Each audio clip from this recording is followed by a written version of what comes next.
ბედრიერი ბავშვობა გვაჩუქა ბრეშნევმა. წერილების კრებული არსებობს ქართველი ჯარისკაცების, რომლებიც ავღანეთიდან უგზავნიან მშობლებს. სიყალბე გრძელდება ქვეყანაში, ანუ რაღაცა ტყუილში ცხოვრება, რომ ვაშენებთ კომუნიზმს. დისიდენტებს იჭერენ ამ დროს, მაგრამ ეს მთელი პროცესი არის. თუ სადმე შეგამჩნიეს, ეგრევე გაგდებენ სამსახურიდან.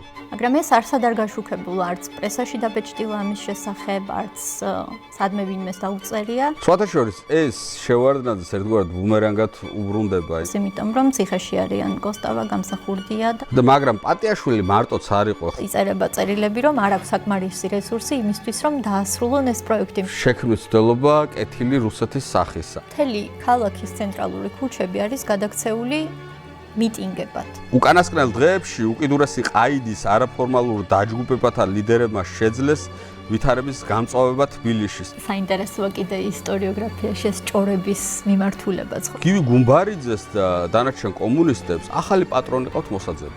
საკადრო პოლიტიკა იყო აი ამ ყველაფერზე პასუხი. ხშირად შეიძლება ვერ ხვდებოდეთ, მაგრამ რადიკალიზმი რუსეთს აწყობს ხოლმე, ხო? ბევრი ადამიანი ამბობს ხოლმე, რომ მეც იქ ვიყავი, ყველა იქ ვიყავით, მთელი ქალაქი იქ ვიყავით. როგორ ერთ-ერთზე ერგება ჩვენს დღევანდელობას ეს მდგომარეობა.